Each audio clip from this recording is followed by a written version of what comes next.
أعوذ بالله من الشيطان الرجيم بسم الله الرحمن الرحيم الحمد لله الذي لا يبلغ مدحته القائلون ولا يحصي نعماءه العادون ولا يؤدي حقه المجتحدون الذي لا يدركه بعد الحمم ولا يناله غوص الفطن ثم الصلاة والسلام على أشرف الأنبياء والمرسلين حبيب قلوبنا وطبيب نفوسنا وشفيع ذنوبنا سيدنا ومولانا أبي القاسم محمد اللهم صل على محمد وآل محمد وعجل فرجهم وآل بيته الطيبين الطاهرين المعصومين المظلومين لا سيما بقية الله في الأرضين صاحب العصر والزمان خليفة الرحمن إمام الإنس والجان ولعن الله أعداهم أجمعين إلى يوم الدين أما بعد فقد قال الله وقوله الحق بسم الله الرحمن الرحيم إنما نطعمكم لوجه الله لا نريد منكم جزاء ولا شكورا صدق الله العلي العظيم اللهم صل على محمد وآل محمد وعجل فرجهم. We send our congratulations and our Mubarak to all of you and your respective families, to the Imam of our time, the Rahbar of the Ummah, the Maraji, on this beautiful day of the 15th of the month of Ramadan, the Waladat ba Sa'adat of Imam Hassan al-Mushtaba alayhi salatu wassalam. Allahumma salli ala Muhammadin wa ali Muhammad wa ajil farajahum. May Allah subhanahu wa ta'ala give us that tawfiq to include husn and beauty inside all of our a'mal in this world so we can see that beauty inshallah in the hereafter as well. On a personal note, I am always honored to address the Al-Mahdi community, my home, my family, my community for the last 2 weeks of the month of Ramadan. And every year when this Jashan comes about, I always remind myself that we have reached now the midpoint of the month of Ramadan. And for some, it's been 15 full days, and for others, it has flown by. But regardless, it is only half the month left. This half the month where we, of course, are the guests of Allah, where the barakat, the rahmah, the maghfirah, as the khutbah that Rasulullah had mentioned, is now slowly now reaching those nights of Qadr. In a matter of a few nights now, will begin not only the nights of the Shahadat of Amir al-Mu'mineen alayhi salatu wassalam, but also the nights of Qadr as well. I'm with you until Eid, inshallah, every night at 7:15, 7:20, roughly around this time, live. And the topic that I have for all of you the next 2 weeks, inshallah, I will present to all of you tomorrow. What I want to do today was dedicate today's discussion to our second Imam. There's a lot to say, and I don't have much time. I want to be done by 7:15, inshallah. Alhamdulillah, we have a full program tonight with the Jashan as well. And so it's important that we, first of all, understand a little bit about this great Imam, a point of fadilat and distinction about him, and then one point from his life based on the verse that I had the sharaf to recite for you, all of you, in the khutbah. Imam Hassan al-Mushtaba alayhi salatu wasalam was born on the 15th of Ramadan in the 3rd year after Hijrah. He was shaheed at the hands of his own wife on the 50th year of Hijrah in one of two dates. The first date that we have is the 7th of Safar. Another riwayat that we have is the 28th of Safar. But the year is the 50th year of Hijrah. He lived for 48 years, of which 9 of them he was an Imam. Born in Medina, buried, of course, in Baqi in Medina as well. When we look at this concept of Ahl versus family, and I want to start with that a little bit. I want to initially mention to myself and to my zamir, to my heart, the fadilat and the greatness of this Imam. I categorize him, and I do it reluctantly, unfortunately, as one of those Imams that we just don't know enough about. But he is the first grandson of the Holy Prophet, and he is the one that the Prophet has described time and time again as the one who is closest to my conduct and to my morality. You know, we talk about someone who is part of someone's ahl and someone who's part of somebody's family. It's not the case always that because you belong to the family, you are their ahl, or that you could be their ahl and not part of their family. The example I often give is that of Nabi Nuh alayhi salam in the Quran. The adab is coming, the flood is coming, 40 days, 40 nights, the rain of Allah now is coming, musalsal on this nation of Nuh. Nuh now sees the adab now taking place, and naturally as a father, his fitrat now tells him to go and search for his son, to protect him, to save him. Finds his son, says, looks for his son, calls out, this is ahli, this is my son, this is my son. And the Quran and Allah subhanahu wa ta'ala responds says, Ya Nuhu innahu laysa min ahlik. Innahu amalu ghayr salih. He's not from your ahl, Nuh. I mean, he's your son.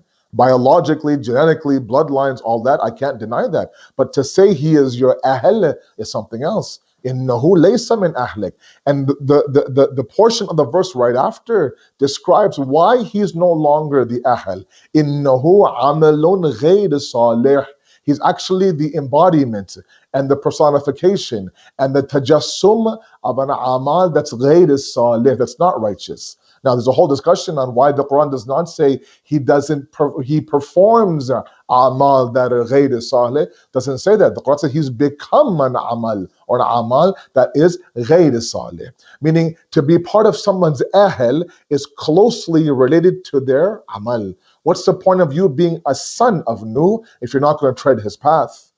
Heed his advice, listen to what he's saying. No. Instead, he says, I'm good, Father, where I am.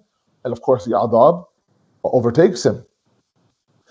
Another instance in history, ahl and family, right? That here is revealed onto the Holy Prophet, talks about the greatness of the Ahlul Bayt. Everyone now wonders after this revelation, who are the Ahlul Bayt? Am I the Ahlul Bayt? Are we the Ahlul Bayt? Who is the Ahlul Bayt?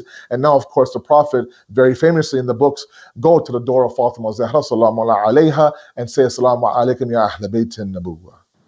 6 months after, every morning it appeared that he sat there after this verse was revealed to tell everybody, this is who my Ahlul Bayt are. Now, yes, you might think, well, they're also family. It could be.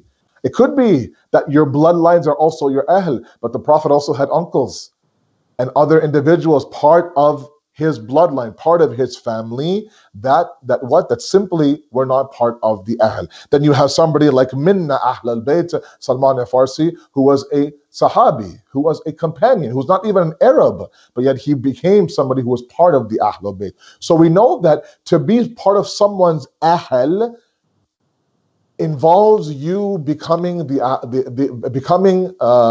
epitome of the amal. Why was Salman minna Ahlul Bayt? Because his amal now mirrored that of the Holy Prophet's path.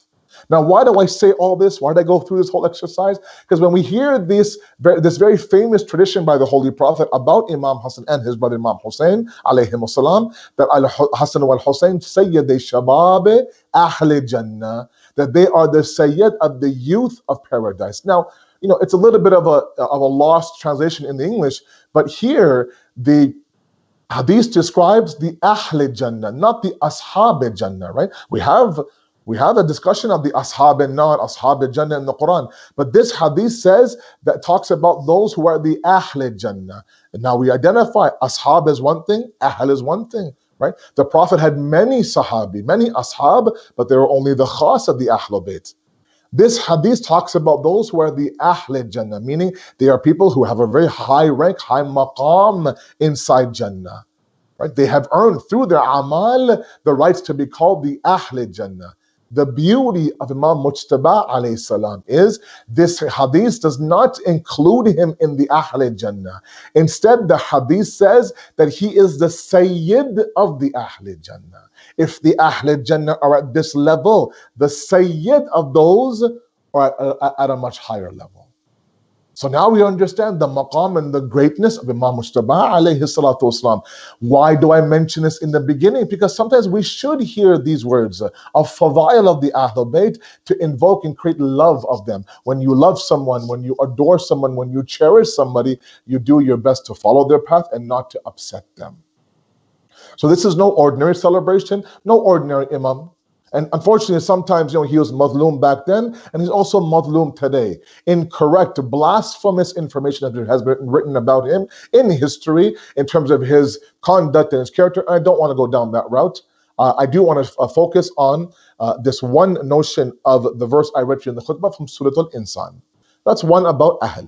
Now come to the verse. The verse very famously describes that event when he himself became sick as a child, Imam Mujtaba, and the suggestion of the Holy Prophet to Imam Ali and Sayyidah Fatima is to fast for 3 days. When it came time for iftar, then three different people now came to the door, as many of you know, right? An orphan, a beggar, and a captive, and they gave their iftar. The verse after, very famously, إِنَّمَا نُطْعِمَكُمْ لِوَجْهِ اللَّهِ, we gave out of the essence of Allah, out of the love of Allah. لَا نُرِيدُ مِنْكُمْ جَزَاءً وَلَا شُكُورًا. We don't wish from you a jaza or shukr. We don't want reward from you. We don't want thanks from you. We don't want any of that. We don't want the appreciation. We don't want the accolades. We don't want the recognition. We do it liwajhillahi. He sees what we're doing, and the fact that he sees it, that's enough for us. And I want to spend a little bit of time now adopting one portion of the seerah of Imam Hassan al-Mujtaba, and that is, of course, his generosity. He was known for his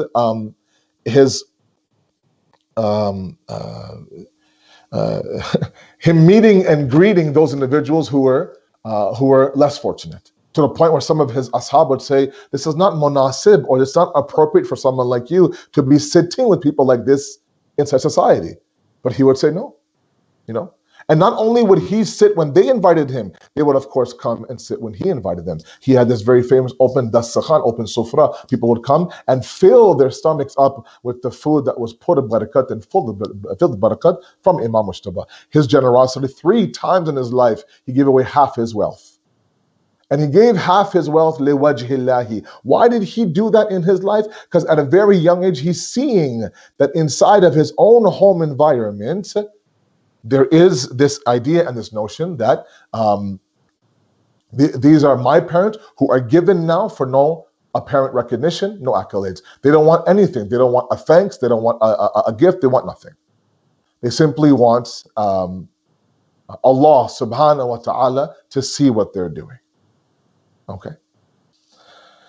That's point number 1. Now, how can we adopt it inside our own seerah? And yes, I realize that right now the video now we're being attacked by the sun, alhamdulillah. So maybe you can see me. The sun is setting, and right now the way my house is faced is that I did my best to close all the blinds. There's a light now in front of me, but I can see that, or maybe that's the nur from my face. I don't know. There's a glow, inshallah, on your screen. Let's assume that it's the nur of the sun. It's not my nur. But anyways, khair, inshallah.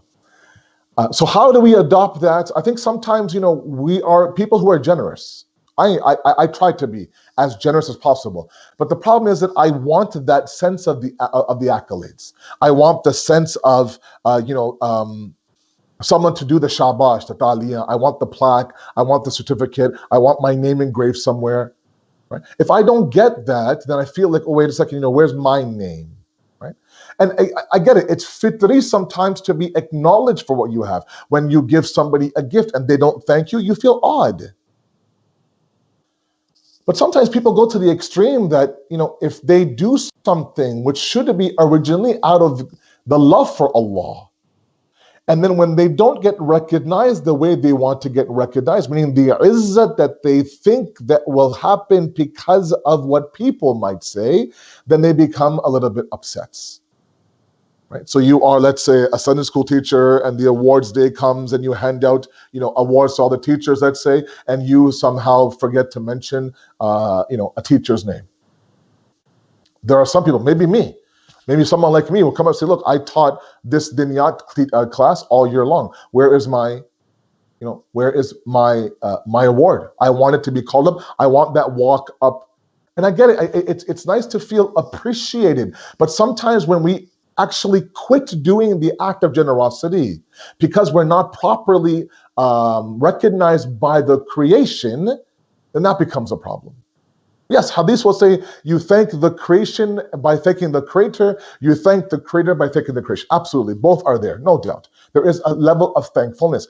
I'm talking about someone like me who's given my time, giving my money, giving my iftar. Right now, mashallah, this beautiful culture, people now handing out iftars and dropping off. It's nice to see, alhamdulillah. At least I'm hearing these things are happening. It's nice to see, alhamdulillah.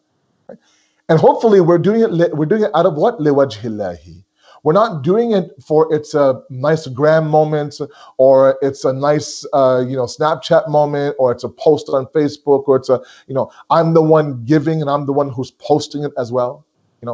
It's one thing where the person who's the recipient of the award is one thing.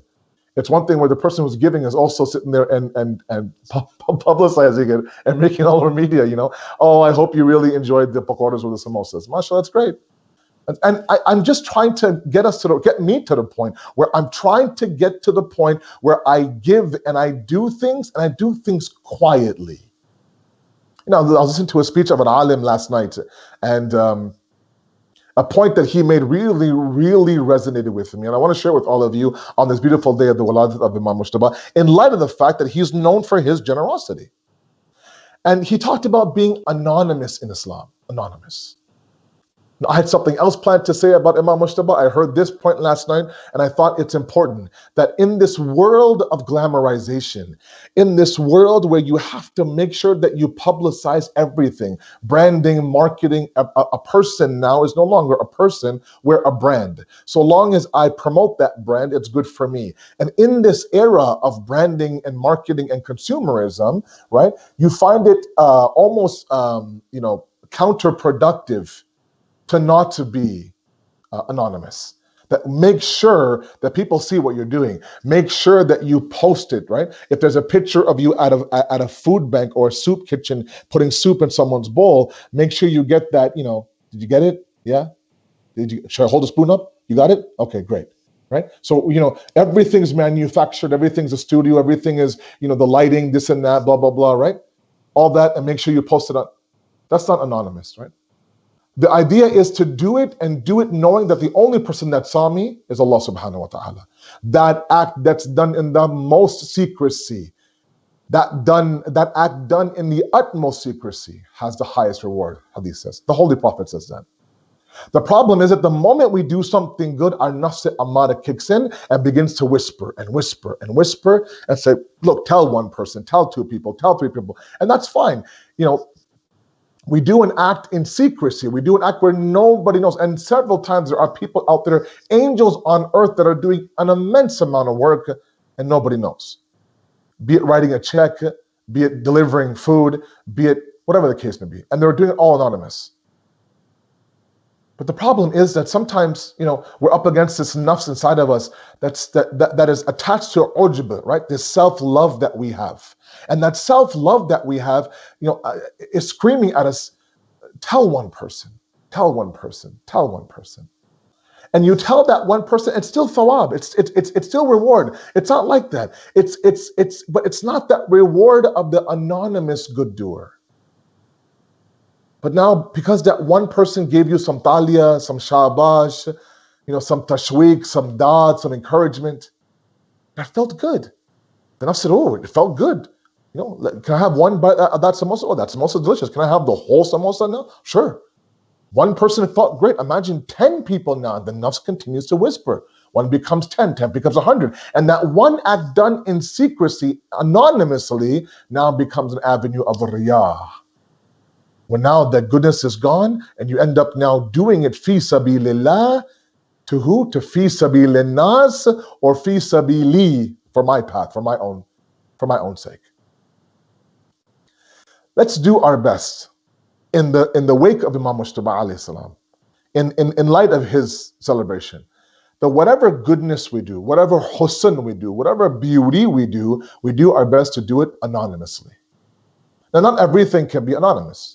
But there are some things that don't need to be announced and plastered in a social media moment. Not everything needs to be a WhatsApp status. Not everything needs to be plastered in everyone's face. Look what I did. If someone else does that for you, that's fine, right? And the faster that I realize, and inshallah all of you as well, maybe you're already there, I know I'm not there yet. The faster that I realize, if I place my izzat in the hands of Allah, that's better for me than placing my izzat in the hands of people. The same people that today will love me are the same people that tomorrow may not love me. The same people that today will sing my praise, tomorrow may not sing my praise. But Allah subhanahu wa ta'ala, right, we know that so long as we are khulus and sincere, then He'll accept our amal. He doesn't allow anything to go wasted. Not 1 ounce of amal that we do, not 1 ounce of good deed will go wasted. Now maybe that izzat, that shu'rat, that fame, that fortune that we get, the tashriq, the shabash, the oh my God, what an amazing lecture that we get from the people, that might be the reward. But the reward that awaits those who are anonymous cannot be measured in this world. Because you're doing it for a metaphysical being, not the physical praise of this world.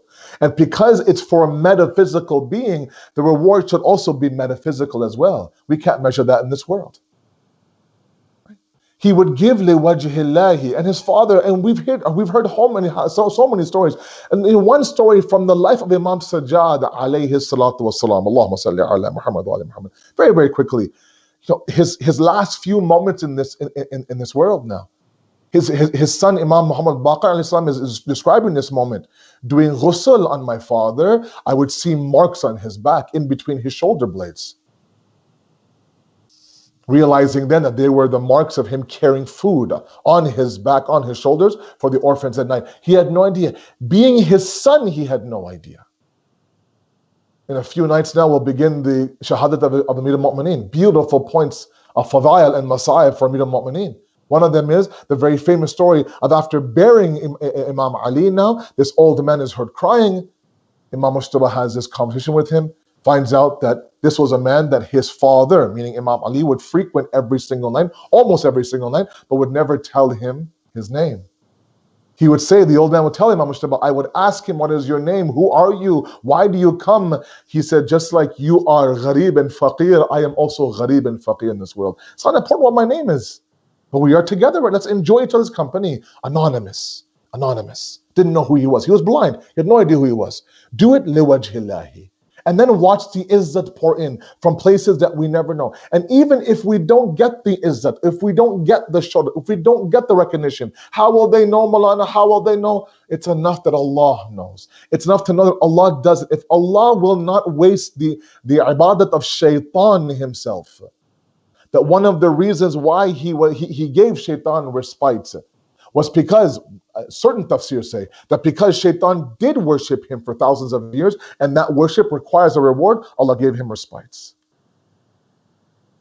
If Allah won't waste the amal of shaitan, then He won't waste your amal as well. And maybe, just maybe, you won't get the accolades in this world. You won't get the likes in this world. You won't get the emojis in this world. But know something greater for you is waiting in the hereafter. We give liwajhillahi. We give for Allah subhanahu wa ta'ala. If Allah through that means, allows us to have respect, then so be it. الَّذِينَ جَاهَدُوا فِينَا لِنَهْدِيَنَّهُمْ سُبُلَنَا. You struggle in our path.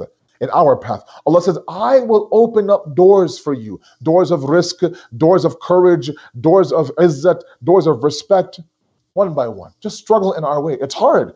The nafs is screaming at you. Asad boldo. Now just boldo. Just tell them what you did. Tell them who you are. Tell them how many this, how much that, how much of that. And you fight, and you fight, and you fight. Why? Because I want to give out of Allah and for Allah and Allah alone. Let Him now take care of the izzat. وَلِلَّهِ الْعِزَّةُ. The exclusive property of izzah is Allah. I don't deserve respect in this world. Allah is the only entity that has that ownership of respect. Let Him distribute the respect. Why are we taking it into our own hands? Why are we ensuring that I want to make sure that my name is on there, or my plaque is on there? Where's my certificate that I'm just going to bury inside some pile tomorrow, but I want to be able to be recognized? Right? So it's a very difficult thing to do. But we have to have that level of yaqeen, the level of certainty. We have to have that amount of trust in Allah. It's the same way, I'll tell you, at one point in the Tamasa Dua, I know I want to be there, be done by 7:50, inshallah. I oftentimes, find this amazing comparison, maybe because I'm a father myself, that between the rububiyat of Allah and parents in general. And obviously, laysa kamithlihi shay bila tashbih. I mean, there is no, there's no comparison. But the same way that for example, if my child does something, okay, I don't know, begins a Quran class, let's say, for example, recites a dua, for example, gets an accolade, gets an award, my zamir, my conscience is, take a picture of it and send it to my family WhatsApp groups, And that's just what I want. And if I don't do it, I feel like I lost out on opportunity to elevate my child. My child, they forget. They have their moment, they kind of feel shy, and then they forget. I don't forget as a father. I pin up against the wall, I have a picture of it, I look at it, for example, I spread over, look what my son, look at my, right? And that's us as parents. 70 times more in hadith is Allah subhanahu wa ta'ala. 70 times more. We can't do a hisab of that. That He also has this desire now to elevate us if we do good and we do good for Him. Behind a closed door, you can hear it behind the closed door that your daughter, your son is reading some dua. No one told them, no one asked them, but you feel this love, and you wish you could record it and share with the whole world. Look what my daughter and my son is doing behind closed doors. No shorat, no cameras, nothing, no live feed, no Instagram live, nothing. Just her and Allah, just him and Allah, just me and Allah. And you want that as a parent to elevate that child. Why don't we apply that to Allah subhanahu wa ta'ala? If that child comes out of her room and says to every single person and calls up her dadi and her nani and her khala and her puppo and her, do you know what I did today? It's like, okay, all right. But if I did that as her father or as the mother, as a parent, it's something else. Let Allah take care of the izzat. Let Allah give you that shuhrat and fame. Is it not better that it comes from Him than anybody else? Is it not better that we please Him, who's Ya Sari al-Rida, then we please those who flip and flop and change every day and every week on a monthly basis sometimes.